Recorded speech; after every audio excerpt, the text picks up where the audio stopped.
Saya mengundang kalian, teman-teman dewasa muda, pasangan muda, untuk join di acara Home Community Church setiap hari Kamis minggu pertama dan ketiga, jam 6:30 malam di Ekumene Hall, Mall Arta Gading, lantai 3. Sampai ketemu ya.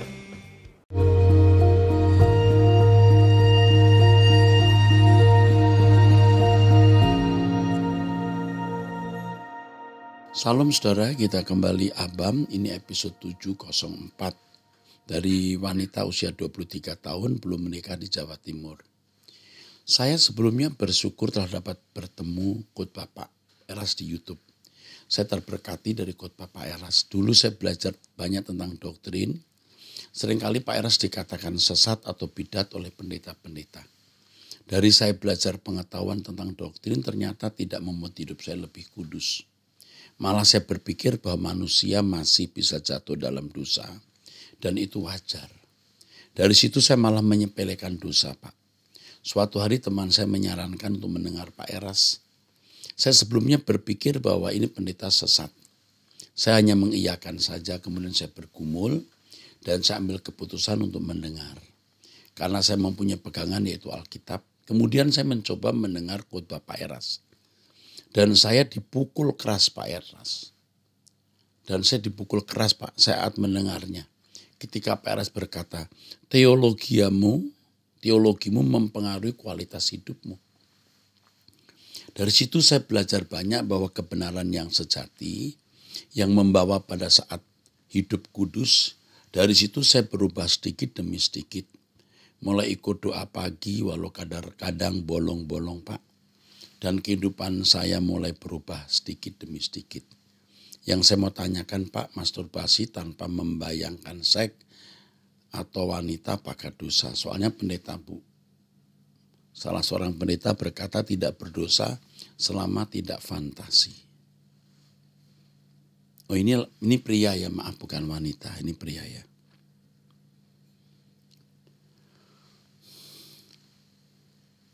Kalau kamu sudah dewasa, kamu akan tahu bahwa masturbasi itu tidak patut. Berfantasi atau tidak patut. Mengapa orang harus masturbasi? Itu masalahnya. Itu menunjukkan ketidaksanggupannya menguasai atau mengendalikan diri. Satu kali kamu tidak berfantasi, saat yang lain kamu berfantasi. Ya. Saya tidak tahu apakah saya berkata seharusnya untuk kamu atau sebaiknya. Terserah kamu menilai. Jangan masturbasi. Itu tidak membuat kamu matang. Terima kasih untuk kepercayaanmu kepada Om Eras ya. Om Eras ini memang sering dibully sesat-sesat ya. Bahkan orang-orang yang bicara doktrin dan merasa benar. Tapi tidak menunjukkan dia punya perilaku yang santun ya. Seandainya atau sekalipun saya sesat tapi tidak perlu menggunakan bahasa kasar ya. Orang-orang muda yang umurnya mungkin seumur anak saya bisa berkata Erastus Sabdono, pendeta tersesat. Ya, pendeta tersesat, pendeta terbesar yang tersesat atau apa. Kasar sekali. Malah ada yang berkata pikun, bodoh, dan ada yang lebih kasar tapi saya tidak usah bicara. Ya. Itu menunjukkan bahwa mereka tidak patut. Doktrin sepintar apapun mereka tidak menunjukkan perilaku yang santun. Potong khotbah, lalu menilai. Dia tidak melihat ayat sebelumnya, saya bicara apa, dia hanya motong. Pak Eras berkata Yesus bukan juru selamat. Tidak mungkinlah saudara saya mengatakan Yesus tidak juru selamat. Dengar dulu kalimat sebelumnya. Allah Bapa adalah juru selamat satu-satunya kata Alkitab. Dan dialah yang mengutus Yesus menjadi juru selamat. Dan seterusnya saya bicara. Nah kita bisa melihat ya, kesantunan orang. Dari hal itu kita tahu apakah dia patut didengar atau tidak. Ya. Tetapi kita tidak usah marah, saya cuma memberitahu ini supaya saudara-saudara yang menjadi pecinta suara kebenaran tidak tersandung. Ya. Pak Eras mengatakan bahwa Yesus bukan gembala yang baik. Saya tidak mengatakan itu. Lihat rangkaiannya. Jadi saudara, kalau mengikuti logo seri ke-5 nanti akan saudara mengerti ya. Jadi kita bersyukur karena kita diajar Tuhan untuk diam, tetap santun, supaya kita tetap mendapatkan hikmat surgawi. Ya. Oke, saya kira itu saja jawaban saya untuk kamu. Terima kasih untuk kepercayaannya, tetap bersama saya. Kamu diubahkan Tuhan atau tidak, itu akan menjadi ukuran apakah yang saya sampaikan benar atau tidak. Tuhan memberkati. Pria usia 31 tahun sudah menikah. Pak Eras, saya mau bertanya, istri saya mempunyai adik yang berkebutuhan khusus, tidak bisa jalan dan postur tubuhnya sekarang tidak karuan, bungkuk serta kakinya melintir. Dia berumur 18 tahun tapi masih seperti anak kecil tubuhnya. Dia punya epilepsi Pak, kalau sedang kambuh parah bisa 1 jam itu beberapa kali kejang. Dia itu kadang bisa berpikir baik, kadang suka marah-marah. Kalau marah bisa bikin emosi ayahnya sampai diguyur air, bahkan sampai dibawakan pisau. Aduh. Yang saya mau tanyakan bagaimana kami harus merawat dan mendidik anak ini Pak. Supaya kami bisa pulang bersama. Oh iya Pak, dalam satu rumah ini hanya saya Pak yang mengikuti ajaran Pak Eras selama 2 tahun ini. Saya mengikuti doa pagi dan mendengarkan khotbah Bapak serta lagu Pak Eras. Dan yang paling penting hidup saya berubah Pak. Ya, yang penting hidup berubah. Saya mau mengatakan saya salut kepada kamu. Kamu memikul beban dan keadaan adik iparmu ini ya. Ini duri dalam daging. Kondisi pria seperti ini bisa tidak lama. Jadi selama dia masih hidup, kamu harus menunjukkan kasih. Adalah tidak bijak kalau sampai mengancam pakai pisau. Itu akan membuat kejiwaan dari pasien atau adik iparmu tambah rusak. Hadirlah di situ dan jadilah berkat. Sampaikan tidak boleh begitu. Saya tidak tahu apakah ada rumah sakit yang bisa merawat orang-orang seperti ini. Tapi kalau tidak ada, kamu bisa merawat dia. Sejauh yang kamu bisa lakukan, kamu akan mendapatkan jempol dari Tuhan. Ini anakku yang kukasihi, kepadanya aku berkenan. Jangan jijik, itu menjadi investasi kekalmu di kerajaan surga. Ya, Tuhan memberkati. Puji Tuhan. Berikutnya dari anak muda remaja usia 15 tahun. Ya. Pak, saya mempunyai sebuah pergumulan. Saya mempunyai seorang teman yang umahnya sangat dekat dengan saya dan keluarga saya. Teman saya tersebut orangnya bebal, susah dinasihati, suka membantah, suka bicarai orang di belakang dan menonton film porno. Tetapi jika ditegur teman saya ini membantah dan tidak mau dengaran. Saya kasihan dengan omanya. Saya juga menganggap omanya sebagai oma kandung saya Pak. Teman saya ini perempuan Pak. Dan berumur 13 tahun. Bagaimana Pak cara yang tepat agar oma bisa membentuk pribadi anak ini menjadi takut akan Allah.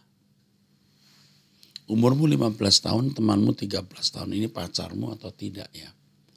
Om Eras nasihati kamu tidak boleh pacaran dulu. Apalagi temanmu ini perempuan ya.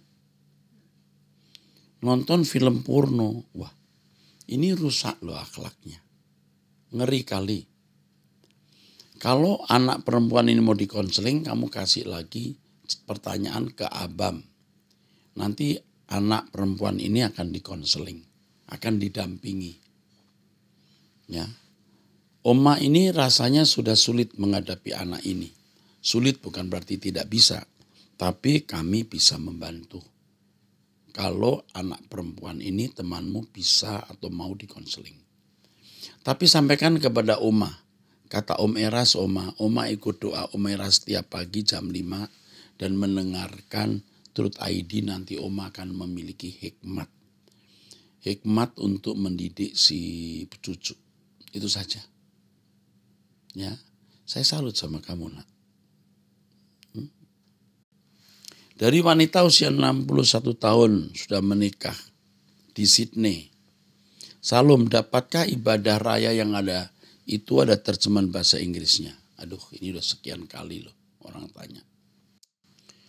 Tolong diingatkan kepada, walaupun tidak sempurna, langsung inti-intinya bisa ditampilkan. Karena ada orang-orang yang bisa berbahasa Inggris di tengah-tengah kami. Saya memikirkan dengan sangat serius hal ini. Ya, terima kasih untuk masukannya. Tapi saya beritahu bahwa di Truth ID juga ada khotbah-khotbah berbahasa Inggris. Ya. Nomor telepon ini tolong nanti dihubungi, ditunjukkan. Ya. Ibu akan mendapat telepon dari staf kami untuk bisa mendapatkan khotbah-khotbah bahasa Inggris. Tapi inputnya, masukannya saya perhatikan serius. Kami sudah menggunakan bahasa isyarat. Kalau bisa bahasa Inggris bagus. Khotbah-khotbah saya juga sudah diterjemahkan dalam beberapa bahasa. Ada bahasa Swedia, bahasa Jepang, bahasa Korea. Ya. Inggris sudah pasti. Dari wanita usia 63 tahun menikah di Surabaya. Saya mau sharing mengenai rumah tangga anak saya.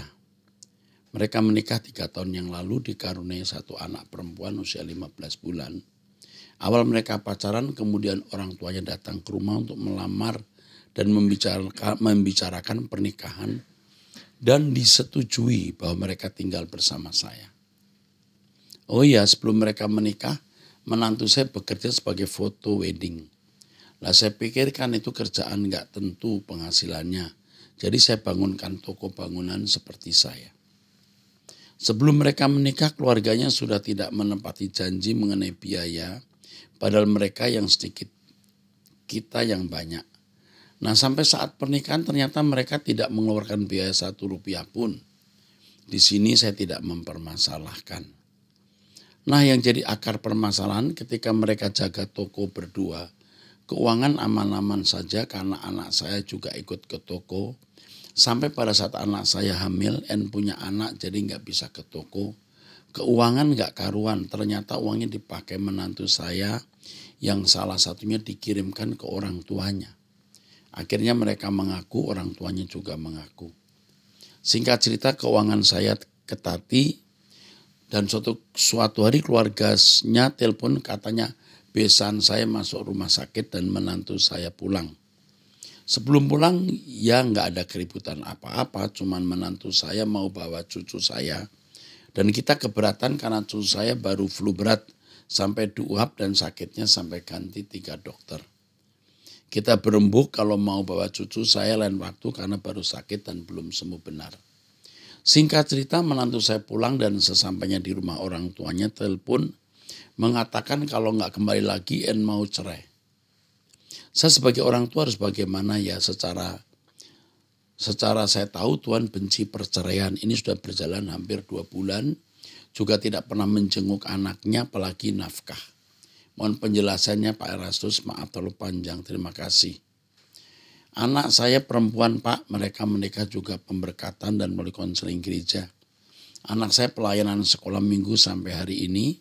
Kalau menantu saya katanya Kristen tapi sulit kalau diajak istrinya ke gereja. Banyak sekali kebohongan, salah satunya merokok.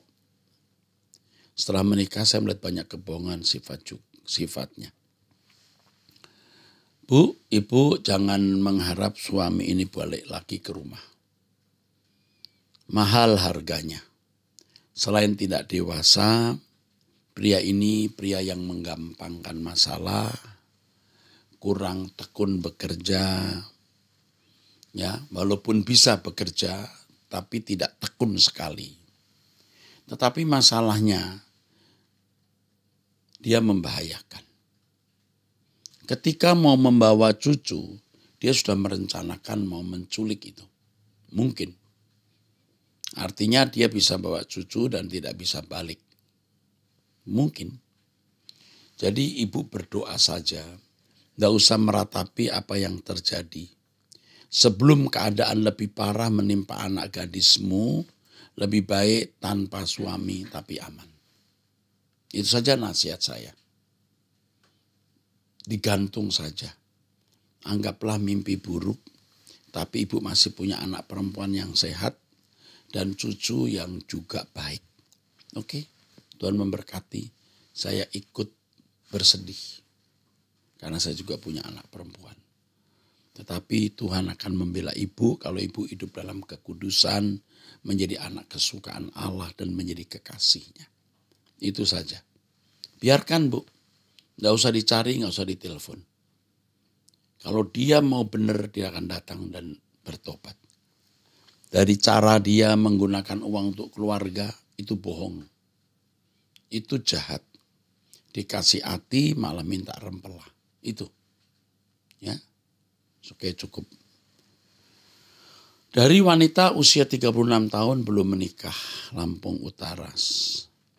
Saya sudah menjalani hubungan dengan seorang pria yang saya cintai dan saya bawa selalu dalam doa. Hubungan kami sudah lama sejak 2017. Dalam doa saya salah satunya untuk kriteria pasangan hidup saya adalah pria yang belum pernah melakukan hubungan seks dengan perempuan lain. Tapi ternyata kemarin malam dia mengakui pernah melakukan hubungan seks bersama perempuan lain dan pernah juga pakai narkoba. Walau kata dia sudah tidak pakai lagi narkoba sekarang. Selama ini semua saya mengetahuinya tadi malam. Saya sedang galau berat, saya bingung apakah saya mengampuni kesalahan masa lalunya dan melanjutkan hubungan saya dengan dia atau apalah. Saya merelakan meninggalkan dia. Kalau dia sungguh-sungguh bertobat, kamu tidak boleh mempersoalkan masa lalunya yang pernah hubungan seks, mengkonsumsi narkoba. Kalau benar-benar bertobat dan berubah. Masalahnya ini belum teruji. Coba kamu pending dulu hubungan ini misalnya 6 bulan. 6 bulan itu kamu bertanya kepada Tuhan dan kamu lihat. Kalau dia pria yang baik, dia akan menunjukkan kecemerlangannya sebagai pria yang baik. Tapi kalau tidak, dia frustasi, dia menarkoba lagi, dia bisa pacaran lagi. Sebaiknya kamu tunda, kamu hold selama 6 bulan ini. Sebenarnya dia bercerita masa lalunya itu baik. Tidak sedikit pria yang tidak bercerita. Jadi kamu juga harus menghargai kejujuran dia. Tetapi karena kamu ragu-ragu dan di dalam pikiran saya terlintas hal ini, kamu bilang, aku tidak memutuskan, kamu juga tidak melanjutkan. Aku minta waktu 6 bulan untuk berpikir. Ya, lalu minta hikmat Tuhan. Jangan menikah dengan orang yang salah. Oke, ada kekhawatiran dalam hati saya terhadap keadaanmu. Syukur kamu umur 36 tahun tapi kamu tidak menjadi buta ya, lalu sembarangan menikah. Rasanya ada perasaan khawatir ya dalam hati saya terhadap keadaanmu. Kamu tunda paling cepat 6 bulan. Ya, oke, lakukan itu. Saya teruskan saudara-saudara. Pertanyaan ini dari luar negeri rasanya ini ya. Wanita usia 63 tahun. Suami pendeta di Amerika, 1 anak laki-laki. Pak Erastus, saya dan suami melayani suatu gereja di Amerika sudah 25 tahun. Selama 1 tahun lebih saya mengikuti semua ajaran-ajaran Pak Eras di YouTube. Kadang saya dengar dari pagi sampai malam seperti kuliah selama setahun. Pak Eras, saya mulai bertobat dan berubah. Hidupku sekarang lebih bijak, berhati-hati dalam sikap, perkataan, dan perbuatan. Melayani lebih sungguh-sungguh, tidak asal-asalan seperti dulu. Bertekad hidup suci, tidak bercela dan menyenangkan Bapa dalam segala hal. Hidupku mulai terfokus pada kerajaan Allah, LP3, serta merindukan surga dan berkemas-kemas. Saya juga mulai menyampaikan doktrin yang Pak Eras ajarkan kepada jemaat kami, khususnya tentang kerajaan Allah dan hidup berkemas-kemas ke LP3. Memang jemaat kami merasa khotbah saya berbeda dari sebelumnya, namun mereka senang dan merasa diberkati. Mereka pun melihat hidupku berubah, lebih semangat, lebih sungguh dan rendah hati. Pak Eras, kadang saya berpikir alangkah indahnya seandainya saya ketemu Pak Eras jauh-jauh hari. Beberapa tahun sebelumnya mungkin saya akan lebih cerdas dalam menghadapi pergumulan dan pencobaan saya yang dulu. Tapi saya percaya waktu Tuhan yang terindah. Semua yang saya alami diizinkan Bapak. Untuk kebaikan saya Bapak di surga ya. Untuk kebaikan saya agar saya lebih dewasa dan bersandar kepadanya. Pak Eras, saya ikut doa pagi tiap hari. Saya hampir tiap hari bersenandung lagu-lagu Pak Eras. Rasanya makin dinyanyikan makin rindu ingin pulang ke rumah Bapak di surga. Pak Eras, saya mau ajarkan lagu-lagu Pak Eras, tapi pianis kami tidak bisa main kalau tidak ada notnya. Oh ya Pak Eras, saya senang membaca buku sejak muda. Bolehkah saya beli buku-buku Pak Eras yang baru? Saya ada beli beberapa buku Pak Eras, oke. Saya rindu mempelajari, mendalami, menyampaikannya. Oke, yang pertama Ibu akan mendapatkan lagu-lagu dengan not dari Ibu Margareta ya. Lalu Ibu ini dihubungi oleh Ibu Esther, Ibu akan mendapatkan PDF buku-buku saya yang baru-baru ini. Ya, tolong dicatat. Ibu akan kami berkati dengan buku-buku yang bagus. Ibu nggak usah beli. Ibu saya bagi. Saya sharing untuk Ibu. Not saya lagi berlibur di Jakarta 2 bulan, sudah ikut ibadah minggu di Rehoboth Kelapa Gading. 3 kali dan ikut terus sampai saya balik ke Amerika. Saya tinggal di apartemen Gandaria. Oke, nanti akan dihubungi dan Ibu bisa ketemu saya. Tolong dihubungi. Nanti sekretaris saya akan menghubungi Ibu dan Ibu bisa bertemu saya sesaat ya. Mungkin tidak bisa lama tapi bisa ketemu. Welcome to my world, welcome to club. MAG Kelapa Gading ya, GSKI Rehoboth Kelapa Gading. Dari wanita usia 22 tahun belum menikah bekerja dengan papa. Calon suami saat ini mendekati umur 20 tahun bekerja dengan papanya juga di satu tempat. Saya menulis ini dengan sepengetahuan calon suami saya. Kami berdua sedang bergumul, saya akan menceritakan masa lalu saya. Saya sudah melakukan hubungan seks saat masih SMP, karena dengan kepolosan saya mau dan berlanjut sampai saya bekerja. Saat berpacaran saya selalu berhubungan seks dengan 3 orang sebelum dengan calon suami saya. Dengan calon suami saya juga berhubungan seks. Saat saya masih SMP pun saya sudah ditunjuk paksa melayani WL di ibadah youth. Sampai sekarang saya bergereja di gereja yang mengikuti ajaran Pak Eras. Saya paham sekali doktrin-doktrin yang sudah diajarkan Pak di gereja. Bisa dibilang saya mengenal kebenaran, tapi saya bebal. Saya masih melakukan kesalahan ini berulang-ulang. Ada saat merasa bersalah, sampai akhirnya tidak merasa bersalah. Calon suami saya Katolik dan saya bawa ke gereja, dia mau. Walaupun masih ada perasaan tidak enak dengan mamanya karena takut pindah agama. Saya tahu calon suami saya belum benar-benar mengenal kebenaran. Dan parahnya saya bukannya mengajarkan kebenaran lewat hidup. Tapi saya malah jatuh dalam dosa lagi. Dia sebelum dengan saya tidak pernah berhubungan seks dengan orang lain. Saya yang salah, dia adalah penyayang keluarga, bekerja keras, polos, lembut. Dia dekat dengan keluarga saya, membantu saya di saat masa saya kehilangan mama. Dia membantu, dia sering membantu pekerjaan saya. Sehingga saya yakin untuk menikah dengannya dan keluarganya terbuka. Di saat dekat masa pernikahan kami, rencana akhir tahun 2023 ini, saya berdoa kalau dia tidak pantas untuk jadi suami saya, Tuhan tolong bukakan. Dan akhirnya Tuhan kasih tahu kalau dia juga berhubungan seks dengan 2 orang lain. Yang pertama dia bilang karena tidak tahan, karena saya tidak memberi. Karena di saat itu saya sadar ini salah. Berhubungan 1 kali dengan perempuan ini. Dia bilang hilang kendali, dia malah mengajak perempuan ini. Dan setelah sadar dia langsung mengakhiri untuk tidak berkomunikasi lagi. Kedua, bulan Maret 2023 dia ditipu dengan seorang perempuan karena perempuan itu dan meminjam uang dan tidak membayar. Perempuan itu bilang bayar pakai tubuhnya dan memaksa. Salahnya dia menuruti. Berhubungan 1 kali, dia menyadari ini salah.